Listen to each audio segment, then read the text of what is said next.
আসসালামু আলাইকুম সুপ্রিয় দর্শক, আমি মনিরা মুন্নি, মনিরা কুকিং চ্যানেল থেকে বলছি। আজকের পর্বে রুই মাছ দিয়ে ফুলকপি রান্নার রেসিপি শেয়ার করলাম। দেখতেই পাইতেছেন এখানে আমি একটি মশলা তৈরি করে নিয়েছি। কিছুটা আদা ও শুকনো লঙ্কা প্রয়োজন মতো গরম পানিতে কিছুক্ষণের জন্য ভিজিয়ে রেখে জিরা অ্যাড করে দিয়ে একটি পেস্ট তৈরি করে নিয়েছি।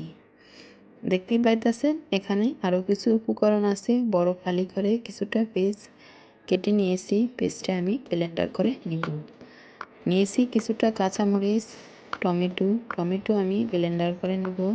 দেখতেই পাইতেছেন এখানে কিছু বড় সাইজের একটি ফুলকপি কেটে একটু বড় বড় সাইজ করি। এরপরে লবণ দিয়ে পানিতে ভিজিয়ে রেখেছি 10 মিনিটের জন্য।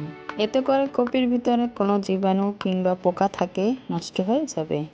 এরপরে এখানে কিছুটা মাছ কেটে পরিষ্কার করে নিয়েছি। এখন এখানে হলুদ ও লবণ দিয়ে মেখে নিব। যে যেখান থেকে ভিডিওটি দেখছেন দেখতে থাকুন। দেখতে দেখতে এক সময় ভালো লাগা ভালোবাসা হয়ে যাবে। ও আমার নতুন বন্ধু আছেন যারা, চ্যানেলটি সাবস্ক্রাইব করে বেল আইকন বাজিয়ে দিবেন যাতে আমার নতুন ভিডিও সবার আগে আপনার কাছে পৌঁছে যায়। একটি লাইক ও কমেন্ট করে আপনার মূল্যবান মতামত জানিয়ে দিতে পারেন। আপনার একটি লাইক ও কমেন্ট আমাকে নতুন আরেকটি ভিডিও বানাতে উৎসাহিত করে। দেখতেই পাইতেছেন আপনাদের সাথে কথা বলতে বলতে মাছটা কিন্তু লবণ ও হলুদ দিয়ে ভালোভাবে মেখে নিয়েছি। এরপরে 10 মিনিট রেখে দিয়ে এখন চুলায় একটি প্যান বসিয়ে পর্যাপ্ত পরিমাণ তেল দিয়ে তেল গরম করে নিয়েছি। দেখতেই পাইতেছেন আমি এখানে সরিষার তেল অ্যাড করেছি। আপনারা অবশ্যই এখানে এই রেসিপিটির স্বাদ আনার জন্য সরিষার তেল অ্যাড করবেন।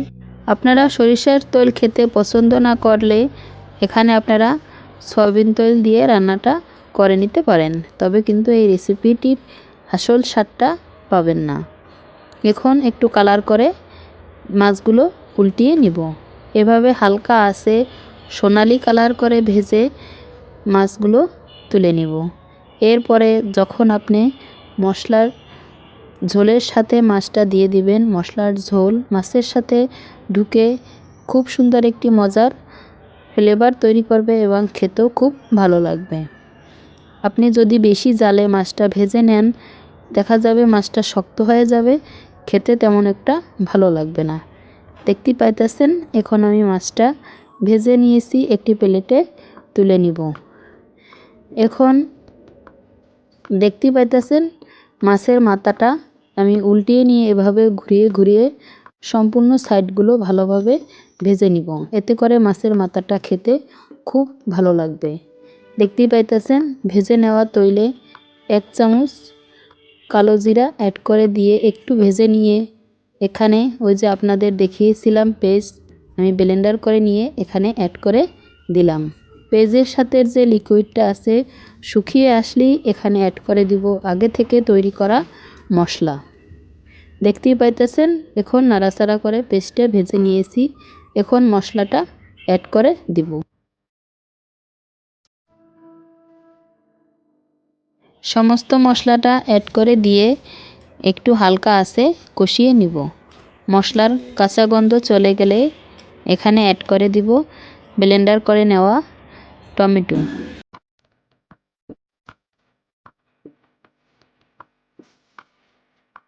ব্লেন্ডার করে নেওয়া টমেটো অ্যাড করে দিয়ে টমেটোর সাথে যে এক্সট্রা পানিটা থাকে সেটা কষিয়ে নিয়ে এরপরে এখানে অ্যাড করে দিব আরও একটু বেশি কালারের জন্য 1 টেবিল চামচ পরিমাণ হলুদ গুঁড়া, 1 টেবিল চামচ পরিমাণ মরিচ গুঁড়া। এরপরে দিয়ে দিব স্বাদ মতো লবণ।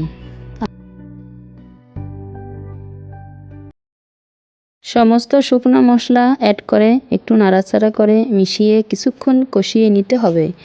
এখন এখানে দেখতে পাচ্ছেন মাছ ভেজে নিয়েছি, ফুলকপি ও আলু ভেজে নিয়েছি। এখন মশলা থেকে পানি শুকিয়ে গিয়েছে, এরপরে এখানে অ্যাড করে দিব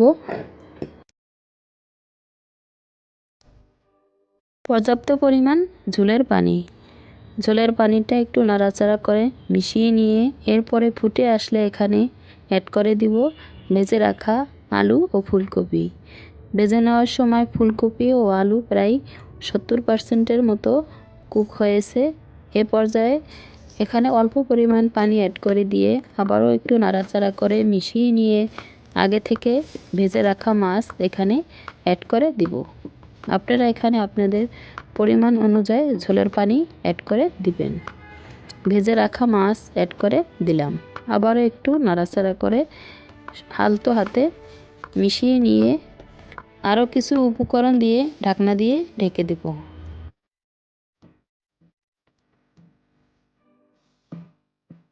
সবশেষে এখানে আগে থেকে মাঝখান থেকে কেটে নেওয়া কিছুটা কাঁচামরিচ এখানে ভালো একটি ফ্লেভারের জন্য অ্যাড করে দিয়ে দেব ছোট করে কেটে রাখা ধনিয়া পাতা। এরপরে ঢাকনা দিয়ে ঢেকে 5 থেকে 7 মিনিট রান্না করে চুলা থেকে নামিয়ে নিব। এরপরে আপনাদের পরিবেশন করে দেখিয়ে দিলাম। যে যেখান থেকে ভিডিওটি দেখছেন ভালো থাকবেন, সুস্থ থাকবেন। আল্লাহ হাফেজ।